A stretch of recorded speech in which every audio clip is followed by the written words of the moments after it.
Dos periodistas, el fotoperiodista Ricardo García Vilanova, que ha venido desde Barcelona, se lo agradecemos a este acto. Buenas tardes. Buenas tardes. Y también recibimos de nuevo a Alfonso Armada, el presidente de Reporteros Sin Fronteras España. Ricardo fue de los poquísimos periodistas españoles que estaban el mes pasado en Siria cuando se puso fin al Estado Islámico. También estaba allí, por supuesto, Cristina Sánchez, nuestra compañera de Radio Nacional de España, y unos días más tarde Natalia Sancha por el país. Vilanova es freelance, sus fotografías de toda la peripecia del Estado Islámico en Siria han sido premiadas en numerosas ocasiones. Viaja a ese país varias veces al año, a pesar de la larga guerra y de que en 2013, creo recordar que sufriste un secuestro largo, varios meses, junto a Javier Espinosa del Mundo, a manos del ISIS. Nos consta, Ricardo, que no te es cómodo, no estás a gusto hablando de ti mismo, pero vamos a hacer una excepción.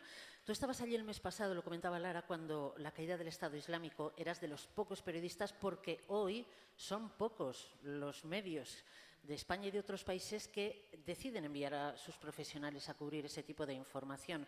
Prefieren comprarlas a peso a los freelance. ¿Por qué ya no se cubren los conflictos con la amplitud, con el cuidado, con el interés que se hacía antes? Bueno, yo creo que la gran problemática somos nosotros mismos como sociedad, ¿no?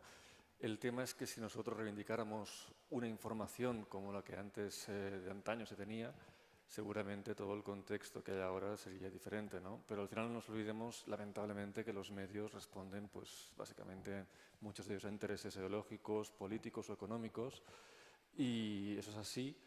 Y a partir de aquí, pues somos, vuelvo a insistir, yo creo que la responsabilidad principal es nuestra, ¿no? Como sociedad, de exigir esa información y de estar bien informados. Si nosotros mismos renunciamos a eso y preferimos hacerlo por redes sociales o no pagar por esa información, difícilmente podemos exigir a los medios que gasten dinero en algo que no tiene una repercusión. Hablábamos de fotoperiodismo. Se acaba de clausurar una exposición, Creadores de Conciencia, en Madrid, en el Círculo de Bellas Artes. Se va a poder ver en más ciudades. Recoge magníficas fotografías de 40 fotoreporteros de gran prestigio, casi todos freelance, que nos cuentan pues cómo es nuestro mundo, los dilemas ante los que nos encontramos en este mundo global, ¿no? Hay fotografías, por supuesto, de Ricardo García Vilanova. Estamos viendo algunas sobre la guerra en Siria, que de hecho están incluidas ya en un libro que estás presentando estos días. 20 años como freelance dan para mucho. Has cubierto conflictos en Haití, Afganistán, Libia, Siria. Y he leído en una entrevista reciente que crees que tu oficio ha entrado en vías de extinción. ¿Y por qué tú sí viajas? ¿Por qué crees que todavía merece la pena el esfuerzo de mantener vivo este oficio? Bueno, obviamente porque entiendo que el periodismo es un servicio social, ¿no? Es algo que nosotros como periodistas sentimos y que va mucho más allá de lo que es el propio trabajo en sí, ¿no? Dicho esto, también te tengo que decir que es cierto, lo que es el tema de realizar este tipo de trabajo cada vez es más difícil, y yo viví de las dos caras de la moneda. Viví la cara en la cual se vivía más o menos decentemente y luego pues el punto de inflexión que se genera a partir del 2011, en el cual pues bueno, pues ahora se exige o se, digamos, se postula un modelo que tienes que ir directamente al terreno. Entonces, tramitar tus propios contactos, tu propia logística, el viaje, digamos, hacer el reportaje y después tratar de vender eso, ¿no? Con la salvedad de que en un momento determinado puedes o no llegar a cubrir esos gastos, ¿no? Evidentemente tienes que estar muy seguro de lo que vas a cubrir, porque al final un viaje, digamos, fracasado, dos viajes fracasados, como freelance no los puedes llegar a soportar, ¿no? Teniendo en cuenta que hablamos de zonas en las cuales se barajan cantidades entre 500 o 1000 dólares diarios que te exigen o que tendrías que pagar si fueras un periodista, digamos, de un medio acreditado.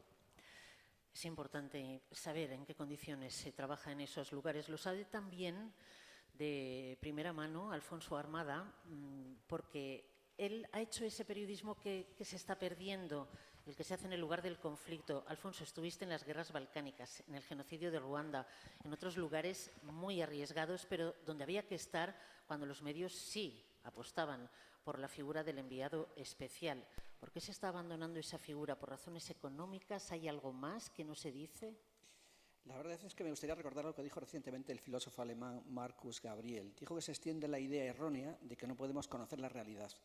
Y creo que como periodistas tenemos que luchar a brazo partido para devolver la credibilidad al periodismo. Es mentira que no hay hechos, solo interpretaciones. Hay hechos y los periodistas debemos extremar el cuidado y trabajar a conciencia para separar los hechos de las opiniones y alejarnos del poder, de todos los poderes.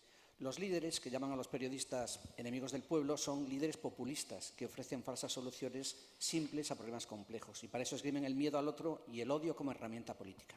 El populismo casi siempre es nacionalismo. Creo que nos miramos demasiado al ombligo y vivimos en un solo mundo. Lo que pasa en China nos concierne tanto como lo que ocurre en Etiopía o en Barcelona.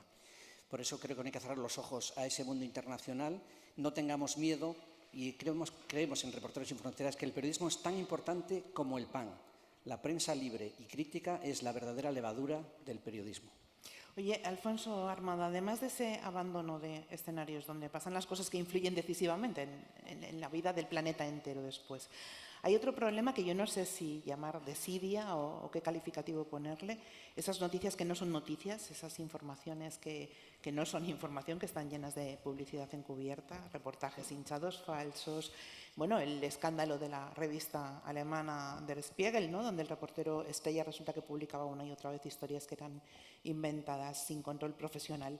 ¿Es solo la crisis económica? ¿Es la crisis tecnológica? ¿Es la combinación? ¿Son los culpables de que se haga ese periodismo que da vergüenza, la verdad? ¿O son culpables también los periodistas, las empresas, nosotros como audiencia, que quizás solamente estamos buscando la evasión? Yo no sé si tenéis hecho un análisis en Reporteros Sin Fronteras al respecto. Estamos en ello. Hay países como Rusia, por ejemplo, que se dedican sistemáticamente a desinformar, a utilizar redes sociales y herramientas muy poderosas para pervertir la realidad y sembrar la confusión. Pero creo que nosotros como periodistas y como ciudadanos también contribuimos a la desinformación. Creo que sería interesante el ejercicio que hiciéramos todos, siempre que vemos una información o algo con lo que coincidimos, estamos de acuerdo, desconfiar sistemáticamente y prestar atención a lo que nos cuestiona y difundir precisamente algo que pone en entredicho las cosas que pensamos que sabemos. A veces contribuimos nosotros con nuestros retuiteos inconscientes a fomentar la desinformación, el rumor y el ruido. Quizás habría que pararse más, estudiar más, leer más y trabajar un poco más despacio.